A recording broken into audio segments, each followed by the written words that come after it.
जाने से और मैंने जिंदगी पाई मौत के बहाने से। उधर वाला समझ में नहीं आया क्या? नहीं समझ में आया? चलिए दोबारा पढ़ता हूँ। मैंने जिंदगी पाई मौत के बहाने से और कुछ न होगा अब हासिल। मैं अपने शेरों के बीच में महिलाओं को तो महिलाओं के साथ ही बिठाऊंगा। कुछ न होगा अब हासिल उनको आजमाने से। अभी सुनना किनको आजमाने से कह रहा हूं मैं। हम लोग राजनीतिक कार्यकर्ता हैं। आजादी के बाद 60-65 साल की सरकारें को ध्यान में रख के से सुनिएगा कि कुछ न होगा अब हासिल उनको आजमाने से।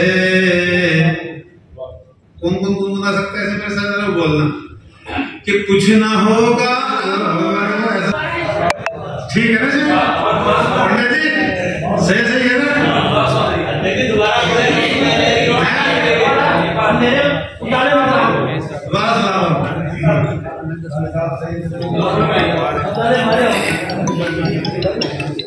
कुछ न होगा अब हासिल उनको आजमाने से। कुछ न होगा अब हासिल उनको आजमाने से। हक अगर नहीं मिलता छीन लो ज़माने से। हक अगर नहीं मिलता छीन लो ज़माने से।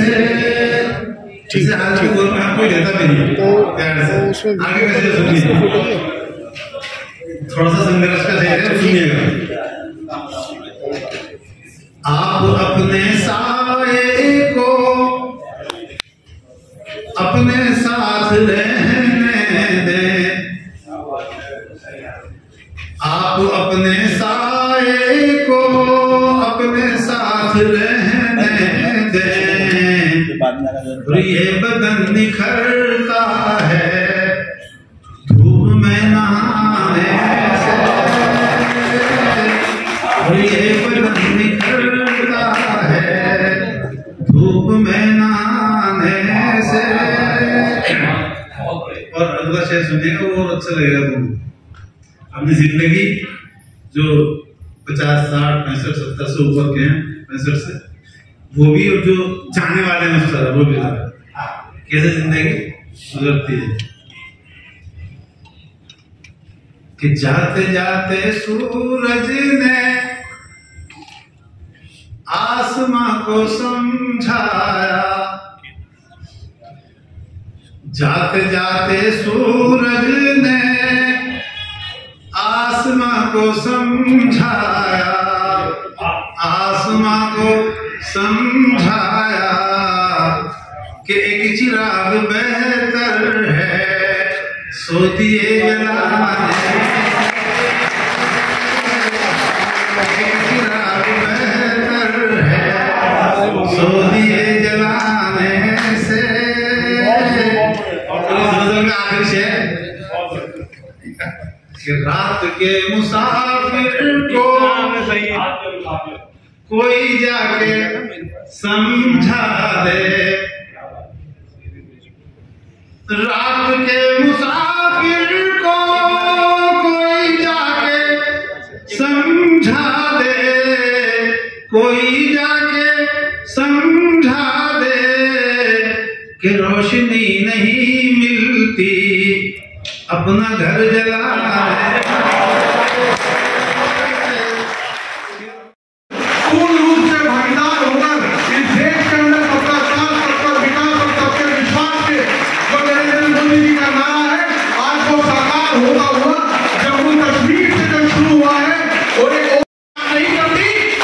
आपकी भागीदारी के लिए काम करती है। और मैं अब ज्यादा समय ना लेते हुए मैं बड़े भाई आतिफ रशीद जी से आग्रह करूंगा कि बड़ी बहन राष्ट्रीय मंत्री दिल्ली की सह प्रभारी श्रीमती अलका गुजर जी का स्वागत करेंगे। गुलाम अली खटाना साहब को पुष्प देकर और शाल पहनाकर उनका स्वागत करें। नवयुग सांसद हमारे जोरदार तालियों से स्वागत, तालियों की कड़कड़ाहट उन लोगों तक पहुंचनी चाहिए जिन्होंने सिर्फ मुसलमानों को वोट देने के लिए यूज किया है।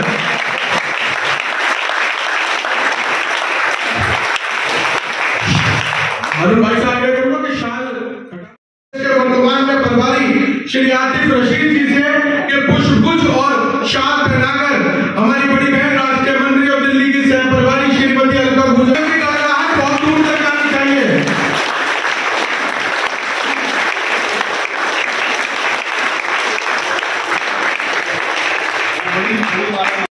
स्वागत कर रहे हैं, बड़ी खुशी का मुकाम है। जोरदार तालियों से आप सभी अपना स्वागत करें।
आगे से पकड़ लो।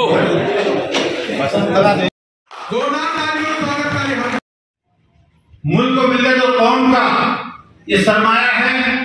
मुल्क के लिए, मिलत के लिए काम करने वाले ऐसे गुलाम अली साहब जो हमारे बीच में हैं, और नेशनल माइनॉरिटी कमीशन के साबिक वाइस चेयरमैन श्री आतिफ रशीद साहब जो हमारे दिल्ली माइनॉरिटी मोर्चा के प्रभारी भी हैं, और मेरे दोनों महामंत्री इरफान सलमानी साहब दहली, अली रजा जैदी बिलाल, प्रदेश के सभी उपाध्यक्ष मंत्री, जिलों के अध्यक्ष और उनकी टीम, और सामने बैठे हुए सभी कार्यकर्ता बहनों और भाइयों, आज बड़ा खुशी का मौका है कि दिल्ली माइनॉरिटी मोर्चे को एक ऐसे शख्स का स्वागत और इस्तकबाल का मौका मिला है जिनको हम जानते तो बड़े लंबे अरसे से हैं। लगभग गुलाम अली साहब की हमारी मुलाकात 12-13 साल पहले कई प्रोग्रामों में दिल्ली में हुई, लेकिन इस पार्टी में ही ये मुमकिन है कि मंडल के अध्यक्ष को, प्रदेश के अध्यक्ष किसी स्टेट के कार्यकर्ता को पार्लियामेंट में भेजने का काम सिर्फ भारतीय जनता पार्टी कर सकती है, और ये मुमकिन ही नहीं है। इसलिए आज जितने यहाँ कार्यकर्ता बैठे हैं वो अपने काम को लगन और मेहनत के साथ करते रहें। न जाने इनका भी पार्टी किसको क्या जिम्मेदारी दे, क्योंकि आदमी की सलाहियत, उसकी लियाकत, उसकी इस्तेदाद के मुताबिक यहाँ जो काम करता है उसको वैसी ही जिम्मेदारी इस पार्टी में मिलती है, और पहले भी मिली, आगे भी मिलेगी, अभी भी मिली है, मिलती रहेगी। इसलिए हौसले और हिम्मत के साथ हमें हमारे ऊपर और हमारे कंधों पर और गुलाम अली साहब के कंधों पर जिम्मेदारी है कि हम इस मुल्क में अमन और भाईचारे का काम, मोहब्बत का पैगाम भी हमें को फैलाना है। सबका प्रयास और उस प्रयास को, विश्वास को अर्जित करने के लिए आपके बीच में आपके भाई को गुलाम अली खटाना को सांसद बनाकर भेज दिया। ये आपका विश्वास अर्जित करने की और एक कदम बढ़ा है। 2017 में उत्तर प्रदेश का चुनाव परिणाम आया। भारतीय जनता पार्टी के केंद्रीय कार्यालय में प्रधानमंत्री नरेंद्र मोदी जी ने जो भाषण करा वो सारे हिंदुस्तान की राजनीतिक पार्टियों के लिए, सारे हिंदुस्तान के नेताओं के लिए एक उदाहरण बन सकता है। प्रधानमंत्री जी ने कहा कि सरकार बनती बहुमत से, चलती सर्वमत से। भारतीय जनता पार्टी की जो सरकारें होंगी, उनको जिन्होंने वोट दिया है वो उनके लिए भी काम करेंगी, और जिन्होंने वोट नहीं दिया है उनके लिए भी काम करेंगी। और सर्वमत की सरकार कैसे बनती है? मोहसिन रजा को एमएलसी बनाकर, उत्तर प्रदेश में सरकार में मंत्री बनाकर सर्वमत की सरकार का उदाहरण जनता के सामने पेश करना। मैं आपके सामने पेश कर सकता हूं उत्तर प्रदेश का जो चुनाव अभी खत्म हुआ, कि आप दलित शोषित पीड़ितों की शिक्षा, रोजगार और स्वास्थ्य के मुद्दे को माननीय प्रधानमंत्री जी के सामने सुंदर कार्यक्रम की रचना हुई है। अल्पसंख्यक मोर्चा के प्रभारी और बहुत सारे इनके साथ आगे डेजिग्नेशन है। आसिफ भाई, अल्पसंख्यक मोर्चे के अध्यक्ष हारून भाई, और महामंत्री गण बिलाल जी और इरफान जी, और यहाँ उपस्थित सभी सम्मानित बंधु। आज हम गुलाम अली जी का स्वागत करते हुए, जिन्होंने हमारा गौरव बढ़ाया है, हम खुद गौरवान्वित महसूस करते हैं। आतिफ भाई ने जब मुझे कहा कि आपको इस कार्यक्रम में आना है और जो गौरवान्वित करने का अवसर माननीय प्रधानमंत्री जी ने दिया है, तो मुझे लगता है कि हम उनका सम्मान करते हुए खुद को सम्मानित महसूस कर रहे हैं। माननीय मोदी जी ने एक अति पसंदीदा समाज के व्यक्ति को सर्वोच्च सदन में नॉमिनेट किया है, राज्यसभा उच्च सदन में, और वहां बैठकर हमारा व्यक्ति हमारे लिए कुछ बोले, ये जो देने का काम किया है वो किया है माननीय मोदी जी ने। 75 साल से इस बारे में अभी तक सोचा भी नहीं गया था, लेकिन समाज के उस व्यक्ति को, अंतिम पायदान में खड़ा हुआ व्यक्ति, जो वो वर्ग जिसको सबसे ज्यादा जरूरत थी कि समाज, देश के विकास में जहां कानून बनता है, देश के विकास की अवधारणा जहां बनती है, वहां बैठकर हमारा व्यक्ति भी उसमें योगदान दे। इसके लिए मैं चाहूंगी कि दोनों हाथ खड़े करके हम माननीय मोदी जी का आभार व्यक्त करें। नरेंद्र मोदी जिंदाबाद, नरेंद्र मोदी जिंदाबाद। बहुत बहुत धन्यवाद।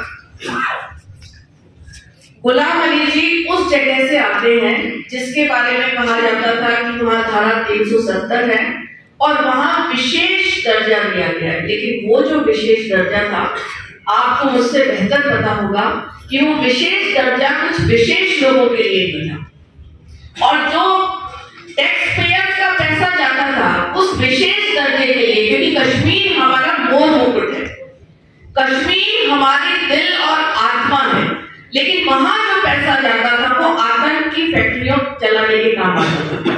कभी उस समाज की बहबूदी के लिए वो काम नहीं आया जिसके लिए वो पैसा जाया करता था। और जब माननीय मोदी जी ने 370 को वहां से हटाया तो सबसे ज्यादा हम वो हल्ला करने वाले भी वही लोग थे, लेकिन पहली बार देश को ऐसा प्रधानमंत्री बना जिसने हमारे युग पुरुष, जिन्होंने 2 विधान 2 निशान 2 प्रधान, क्योंकि हम भारतीय जनता पार्टी के लोग हैं, हमेशा हम नारा लगाया करते थे, जहां हुए बलिदान मुखर्जी वो कश्मीर हमारा है, और अंदर ही अंदर डरते थे पता नहीं ये कभी संभव भी हो पाएगा या नहीं।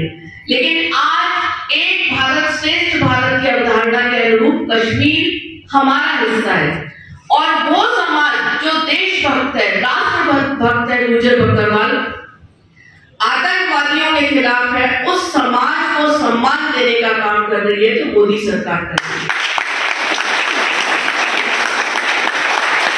कहने को रिजर्वेशन बहुत पहले मिल गया है, लेकिन उसका फायदा उस समाज को नहीं मिल पा रहा था। मोदी सरकार के आने के बाद सीटों में आरक्षण शायद 9 है या 11 है, गुलाम अली जी ज्यादा अच्छी तरह बता पाएंगे, लेकिन राजनीतिक रूप से हमें आरक्षण मिला, मतलब हम चुनावी राजनीति में अपने लोगों को खड़ा करके अपने प्रतिनिधि को वहां बैठकर अपनी बात कह पाएंगे। अलका गुजर जी,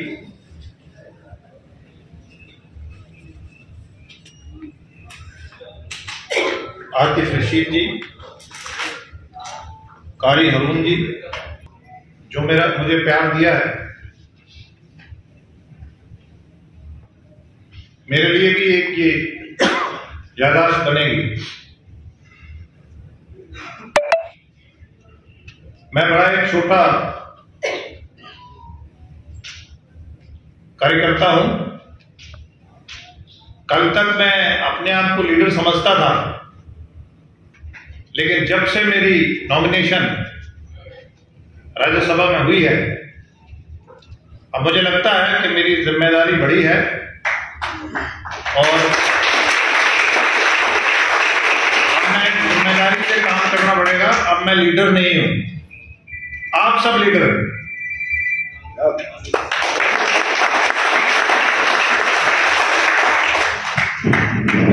और मैं आपको ये बताना चाहूंगा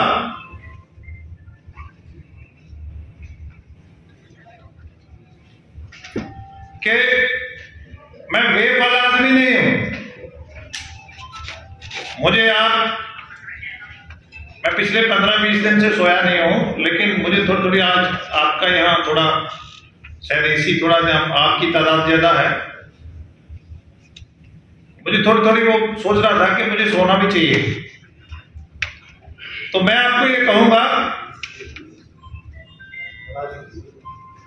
कि दलित, मुस्लिम, पिछड़ा और ट्राइबल, ये भारत की बैकबोन है और भारत की तरक्की में इसकी हिस्सेदारी होनी चाहिए।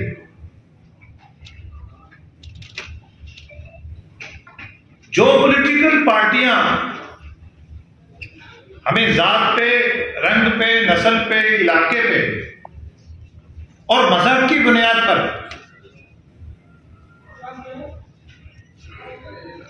वोट बैंक तक महदूद रखना चाहती हैं, अगर आप यहां दिल्ली से पूरे देश में एक सोच के साथ चले कि हमने मेन हिस्सेदार बनना है देश की तरक्की का, और यही नरेंद्र मोदी जी का विजन है। जो लोग भारतीय जनता पार्टी को कम्युनल नजर से देखते हैं, उनका लेंस जो है ऐनक का, चश्मे का, आंख का पुराना है।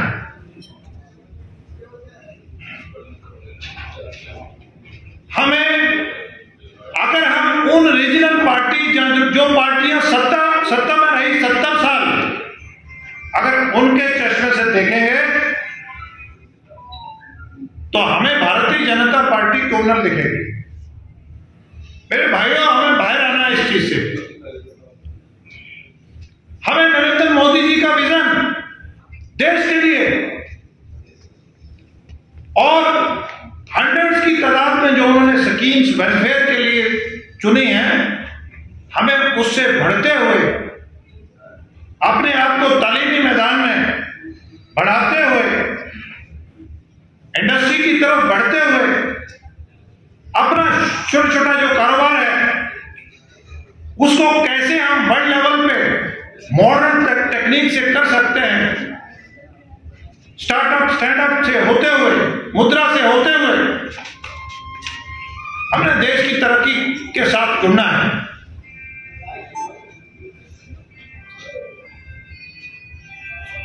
हमें भीड़ की तरफ कभी नहीं जाना है। हमें लोगों ने भीड़ समझ लिया है। हम पॉलिटिकल पार्टियों की सज्जा का मटीरियल नहीं है। मेरी बात छोटी छोटी बातें मैं 2-4 करूंगा, ज्यादा देर रहने वाला नहीं वहां पे। हम पॉलिटिकल उन पार्टियों का सज्जा का मटीरियल नहीं है। हम देश की तरक्की का, देश की हिस्सेदारी का और नरेंद्र मोदी जी का जो देश और दुनिया के लिए विजन है, उसका हम हिस्सा कैसे बने। भारतीय जनता पार्टी का ये मिशन है और एक ये विजन है। लेकिन अगर हम बड़ी जो उनकी कथाएं हैं पॉलिटिकल पार्टियों ने, जिन्होंने हमें वोट बैंक इस्तेमाल करा है, जिनकी वजह से हमारे चेहरों पे आज मुस्कुराहट नहीं है, हमें इन चीजों से बाहर आना पड़ेगा। हमें एक छोटी सी कम्युनिटी, हमारे पारसी भाई हैं, अरे जरा नजर डालना, घर जाके 2 मिनट के लिए सोचना कि उनकी देश में कितनी आबादी है और देश की इकोनॉमी का वो कितना हिस्सा है। कभी मेरे भाइयों 2 मिनट जाके सोचना, क्योंकि हमने जो उस्ताद चुने, जो रास्ते चुने, जो लीडर चुने, वो आम के पेड़ नहीं थे, वो किक्कर के पेड़ थे। अपने पेड़ चेंज करो। जब मैं भारतीय जनता पार्टी में आया, वैसे बचपन से मैं पढ़ा लिखा, लेकिन मैंने कभी जिंदगी में कांग्रेस और इससे निकली हुई जितनी जमातें हैं, मैं कभी उनसे कन्विंस नहीं हुआ।